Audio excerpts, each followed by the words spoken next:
Hey guys, it's Lori. How you doing? I just wanted to do a little bit of a Bible study with you.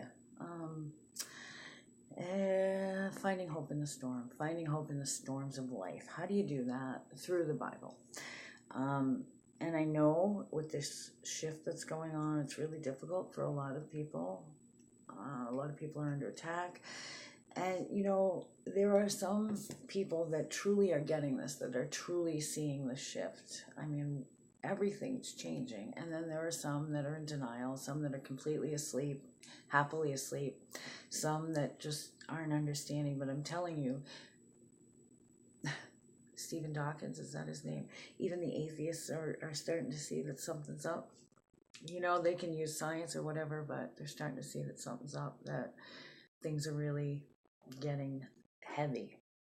Now, I know science is part of it, and I know that CERN is doing some stuff they shouldn't be doing, but I also believe that maybe because of CERN, maybe, I don't know, but I know that the veil has gotten thinner, that the evil is stronger, it's around more, and it's attacking more, and people can call me crazy all they want, but I know it to be true in my own life, I know it to be true in clients' lives, and even if you've never read the Bible, if you have a Bible on hand, why don't you do this along with me? I also want to show you that I ordered these, and you can find these all over the place, but if you don't know where to get them, you can get them from me.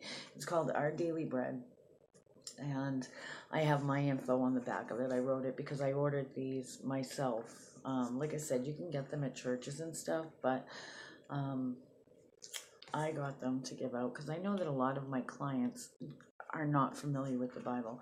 So, and some of you want to be.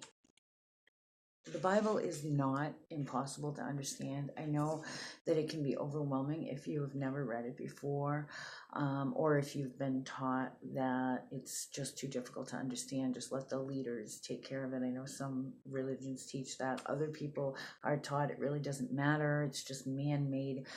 Let me tell you, the Bible is a living book, and it will change your life. But Our Daily Bread is just each day of the month, and they come out quarterly. So this is June, July, and August of 2017. And, you don't have to stay on track. You can even just open it up to any day. But, see, I just opened to July 17th because just like Dad. And it'll give you, a little story and then some scripture to read. And I find them very helpful. So if you would like one of these, definitely let me know and I'll send you one. It's got my info on the back too if you need me for any reason. But this is just kind of a quick, it's not going to be an in-depth Bible study. So if you have a Bible, take it out, dust it off, and use it.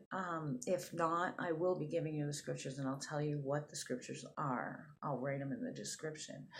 But for what I'd like you to do is get a journal, just a notebook, whatever. It doesn't matter. It doesn't have to be anything special or anything like that. Let me see if that did that cut me off? No. Okay.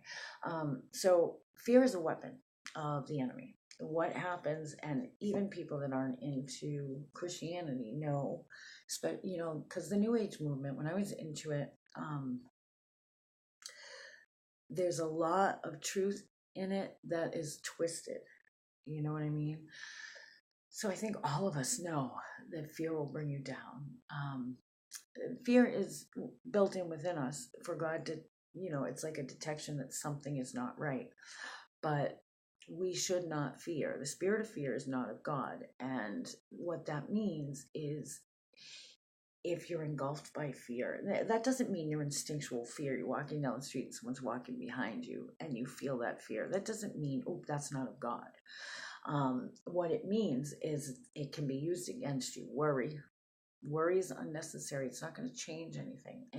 Worry leads to anxiety, which can be crippling. It's not going to change anything. And fear and faith cannot exist in the same space. So what you're doing with your fear is you're taking away the ability to have faith, right? And it can be so heavy around you. And as some of you know, it can lead to like agoraphobia. where you never want to leave your house, or it could lead to, losing your job, or it could just actually lead to you creating an energy around you that doesn't allow the blessings to come in. Okay? Even the Bible says that if you're praying and you're doubting, don't expect to have your prayers answered. So if you're going through a difficult time right now, if you're going through a storm, I just want to give you a few Bible verses,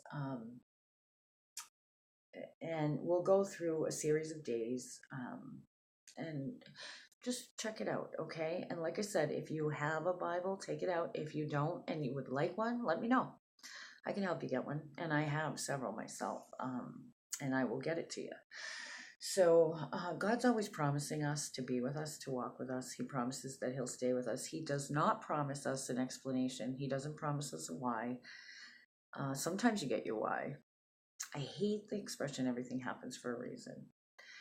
I think the reason is we live in a fallen world and bad things happen. Now, but God does promise in Romans 8:28 that God makes all things work together for good for those who are called according to his purpose. So he can take a bad thing and turn it to good, not turn it to good, but take a tragedy in your life and then make it work for good. Maybe later you can help someone else or something like that.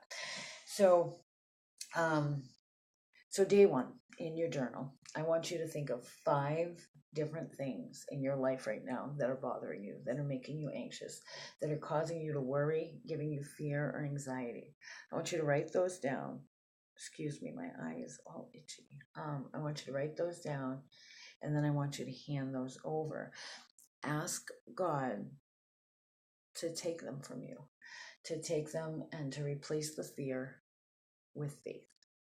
Because Jesus is the author of our faith. So and it takes this much faith to move a mountain. Isn't that amazing? And it's true. Like I told you in a couple of videos back, mountains are massive. Jesus didn't say anything just flippant. Everything he said for a reason. And he said the faith of a mustard seed could move a mountain. So ask him to take those 5 things, at least 5. Well, if you have 5 things, if you have more than that, go ahead and write them all. But, it's nice to start in a place, especially if you're not used to doing this. Start in a place that feels comfortable to you. Hand them over, okay? Ask him to fill you with peace, because he promises, he says, all who are weary and heavy laden, come to me and I will give you rest. I can tell you that even if he doesn't take away the storm, which he can, even if he doesn't, he can give you peace through it, which is amazing. So, and then I want you to look at Mark 4:39 and 40. And in that verse, what it is there is a storm and Jesus calms the storm. Okay. Now, do I believe this really happened? Yes, I do. But I also believe that it's in the Bible to show us that Jesus can immediately calm a storm. And then I want you to look at Isaiah 41:10 and John 16:33. Okay? And just stay in prayer for a few minutes.